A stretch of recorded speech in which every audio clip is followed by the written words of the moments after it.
So that was probably the point when things, well, maybe it was when the Druids moved in, but that was when New Rome really started to grow dark. The soldiers enforce his will now, and they become the Templars. The New Roman Templars are unbelievable. Now the law is maintained in the city by snipers who sit on top of key points with these rifles, these 20mm rifles that have it's an amazing they're high-end mil-spec snipers who they have a complete scope-out system, and they watch the city for what they consider to be any act of violence too extreme, and they'll just fire. I mean, the word of law is just instant. There's no trial. People are just shot, so they know not to fight. And if you go inside of a building, the scope technology they have follows thermal and sound. You can't hide from these rifles. That's the reigning law. But anyway, that's what that evolved to now. But at that time, the fights in the Coliseum was the next stage of the evolution of New Rome. As there was no rules, there was no governing body on them, so you brought people from all over the world, and when you have that kind of bloodlust and that kind of combat, well, it's only standard that you're going to start getting big money stakes involved, and betting and gambling. Now, because of the gambling, more and more money was coming into play. And with that kind of power, well, corruption wasn't far behind. The highest stakes, pretty quick, for any odds on any match anywhere in the world became in the New Roman arena. The New Roman gladiators, who, became famous. I mean, to be a New Roman gladiator mean that you were the best of the best. And while in New Rome, you lived like a god while outside of the ring. Anything you wanted was free. You just walked around and, you were the one to be desired at orgies. You were anything you wanted, the best food, whatever you wanted was there. And while inside the ring, you'd fight to the death for it. Now, the last revolutionary stage came when the barter system, which everything was based upon up to that point, everything was all done in bartering, was becoming awkward because of the growing populace of New Rome. The wall was forever expanding. They would tear down a section of the wall and move it out so that it would move out in like triangles, huge angled triangles that would just grow out, and there's always under construction, even to this day. But with this barter system becoming awkward, the populace was permitted to bring in its final play. This is the thing that made really the populace of New Rome essentially slaves. He created a thing called a New Roman credit that was used to augment barter. Now, there was no real money involved here, but because he'd already had the groundwork laid for security and keeping track of who was who in the city, it was nothing to put on a credit.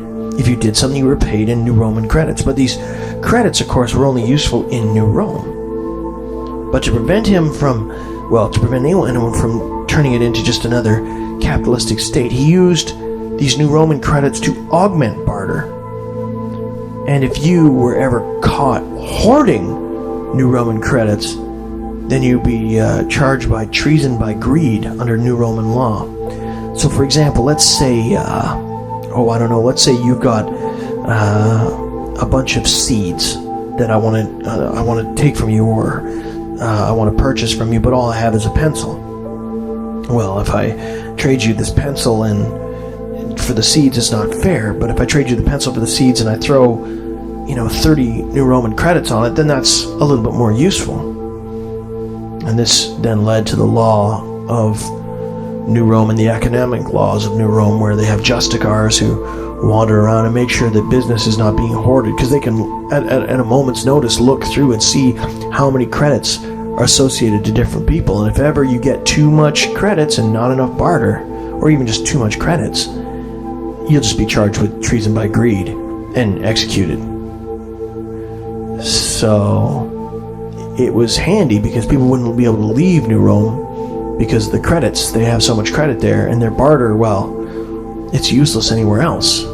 So once you became a citizen of New Rome, you were kind of enslaved there. You had to stay and work in that society because you couldn't leave. It was an interesting way of doing business. Very smart. And Caesar, either through the use of the bongweed or maybe through his counsel that he kept in his court, was growing wiser and wiser, or maybe more and more insane, depending on how you look at it. His power was growing unbelievably by this point, and to the point where it is now, where it's called the Lost City because the core politicals can't stop it. It's an alternative nation that utilizes any technology they want. You can still go there with technology you bring, and you can give it away, and there's that sort of feel everywhere you go where people are calling each other brother, and it's filled with wonder and honor. Yet just below the surface, there's a lot of horror and violence, bloodshed, hedonism, debauchery, all ruled by Caesar and enforced without question by the ex-soldiers and the military monks who became the new Roman Templars. There was only ever one instance when the new Roman Templar didn't enforce Caesar's will. That's another story. That's an interesting story, actually. But to tell you about that, I got to tell you about the Pathfinder Project. See, this is another one of those legends that a lot of people didn't know if it was true or not, but I know it was true. The Pathfinder Project was one of the infamous super soldier solutions that the government thought up. This was a government thing. This wasn't an out-farmed contract job. This was an actual government-sponsored project. It was named after the Pathfinder course, which is actually the hardest course available to any individual soldier involved in the NATO bloc, which was a coalition bloc between countries before the Great War. The course itself was designed to make individuals who could operate independently behind enemy lines. They could throw them out of a plane in deep enemy territory and then pick them up again in about 6 months, and they'd have a complete reconnaissance of an area. They'd know the locals. They'd probably already started training the locals to be guerrillas. They were perfect military units, and they were called Pathfinders. But the Pathfinder Project was, well, it came in just after the introduction of the Aikido mass and that training. The government saw that they could train men mentally while hooking their bodies up to machines that would alter them physically. So they said, what if we were to try to, create the super soldier this way? Because we could completely constrain their environment and put them through the hardest imaginable trials and see what they'd get. And it was a 5-year project, and God knows how many millions, maybe even billions of dollars went into it. But, the call went out throughout all the forces, and they did their standard selection and made it to 1,000 men. And over 5 years, they strapped these men into machines that altered their mind and their body. And they did it at half time. So for every 1 day of their life was 2 days of actual time. And these 1,000 men spent 5 years hooked up into the Aikido mass, into the machine, where they were put through the most unimaginable, grueling combat simulations and missions. It was so bad, and with the body alteration and everything that came to pass, that out of 1,000 men, most of them died. It said that there were less than 50 men who made it through the course, which of course made the men who made it they were legend. They weren't even considered to be soldiers anymore. They were these killing machines. They were the super soldiers.